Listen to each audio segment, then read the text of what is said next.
Halo guys, gimana kabarnya? Semoga kalian sehat selalu dan baik-baik saja. Jumpa lagi bersama Mang Doher. Kali ini saya akan merangkum sebuah film animasi yang berjudul Crusade Away, yang dirilis pada tahun 2006. Jadi film ini menceritakan tentang seekor tikus peliharaan yang bernama Rodi, yang harus terjebak di sebuah selokan dan harus beradaptasi dengan kehidupan tikus-tikus di sana. Biar kalian gak penasaran, kita langsung aja ke alur ceritanya.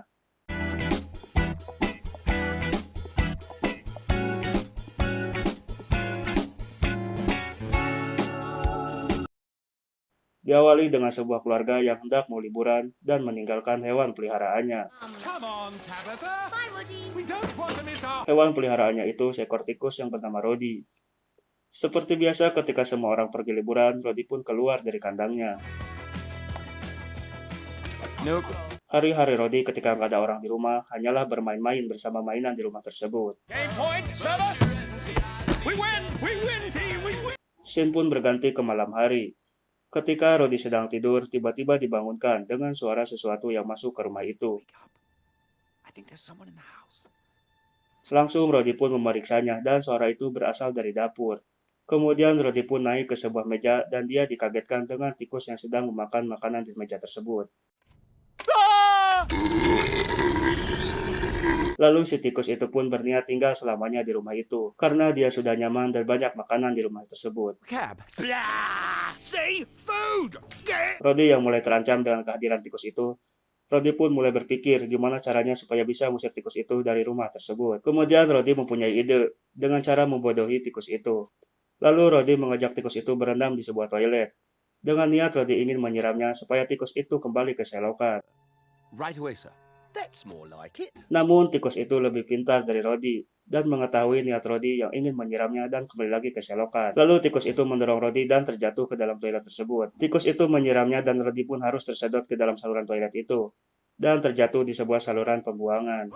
Hold your nose. You can't do this! You were gonna try. Rodi yang ketakutan pun terus berjalan menyusuri saluran tersebut, sehingga ia menemukan sebuah cahaya dan Rodi pun memasukinya. Lalu ia terjatuh di sebuah kota kecil yang dihuni tikus-tikus di sana. I'm terribly sorry. That's 3 years? I just... Rodi pun kaget dan baru menyadari bahwa ada sebuah kota kecil yang dihuni tikus-tikus tersebut. Kemudian ia bertemu dengan seorang pedagang dan memberitahunya bahwa mungkin ada seseorang yang dapat membantunya kembali lagi ke atas. Singkat cerita, Rodi pun menemui seseorang yang dimaksud pedagang tadi, dan dia berada di sebuah kapal. Ternyata dia seekor tikus betina dan bernama Rita. Ketika Rodi sedang mengobrol dengan Rita, tiba-tiba dia didatangi tikus yang lain yang sedang mencari keberadaan Rita. There's rats after me who'd like to kill me. Rita pun langsung bersembunyi di kapalnya dan mengajak Rodi supaya tetap diam. Rodi yang konyol tidak sengaja menekan tombol di kapal itu, sehingga kapal Rita pun jadi berantakan. Lalu mereka ketahuan dan mereka pun ditangkap oleh tikus-tikus tersebut. Whatever's going on here, I assure you I'm not involved. Ternyata tikus-tikus tersebut hanya mencari sebuah batu delima yang dimiliki Rita dan ingin mengambilnya. Stupid Ruby. Okay, are we going to do? Lalu tikus-tikus itu menggeledah kapal Rita dan tidak menemukannya. Kemudian tikus-tikus itu pun mengancam mereka supaya memberitahu di mana batu delima itu. Rodi yang mulai ketakutan pun malah memberitahunya, dan batu itu berada di kantong belakang Rita, dan tikus-tikus itu pun mengambilnya. Singkat cerita, tikus-tikus itu membawa mereka ke tempat bosnya. Ketika sampai di tempat bosnya itu, Rodi pun kaget. Ternyata bosnya itu adalah seekor katak. Did you imagine that I would let you steal it? Lalu mereka dibawa ke dalam kulkas untuk dibekukan oleh katak tersebut. Ketika mau dibekukan, Rita dan Rodi pun berhasil lolos dari kulkas itu. What? Impossible! Oi! Hermit! Rita dan Rodi pun kabur dari tempat tersebut dan membawa kembali batu delima yang telah diambil katak tadi. Rita pun mematikan aliran di sana dan mengambil kabel utamanya. No, don't break. There are things I want to do, sights I want Dan to... mereka pun kabur menggunakan kapal Rita. Ketika di kapal, Rodi memecahkan batu delima itu, karena dianggap batu delima itu palsu. Dan Rita pun langsung marah karena batu delima itu sangat berharga di hidupnya.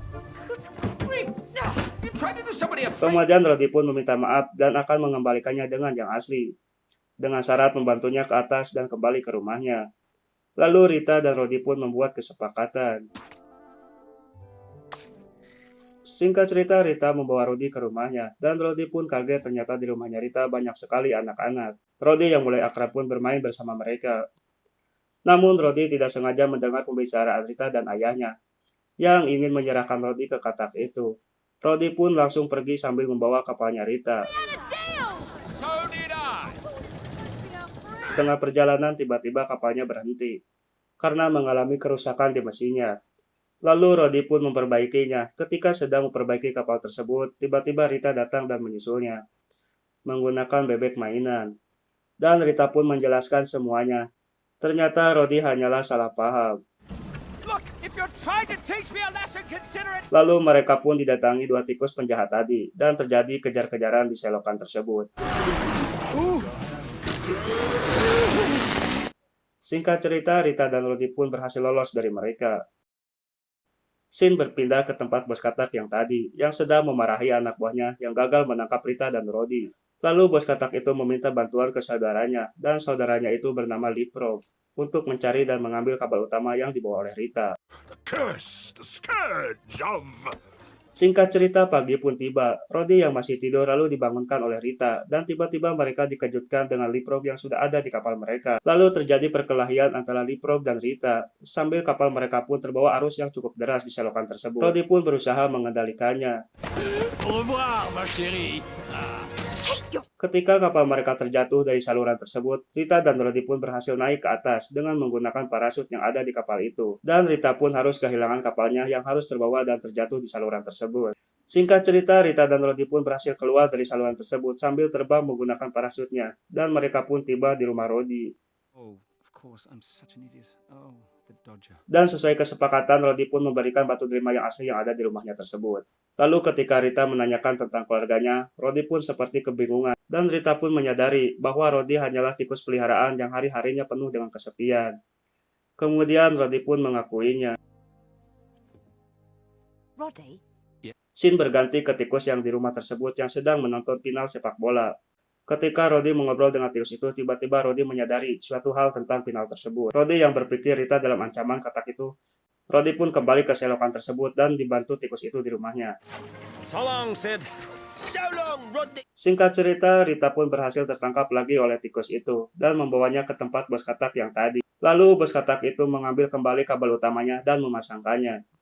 Kemudian seketika tempatnya menjadi nyala lagi.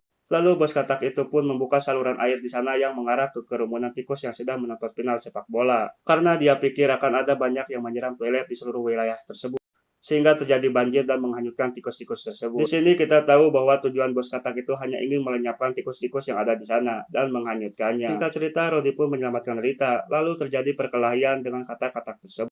Lalu ketika di sebuah pipa pembeku, Rita dan Rodi pun mendengar air yang besar mulai datang. Bos katak yang terjebak di pipa pembeku kemudian dimanfaatkan Rodi supaya bisa menghancurkan pipa itu. Dan ketika air datang, pipa pembeku pun hancur dan membekukan air tersebut. Lalu tikus-tikus di sana pun terselamatkan. Rodi pun jadi pahlawan karena telah menyelamatkan tikus-tikus itu. Singkat cerita, Rodi pun memutuskan untuk tinggal bersama Rita dan tikus-tikus di sana. Lalu film pun berakhir.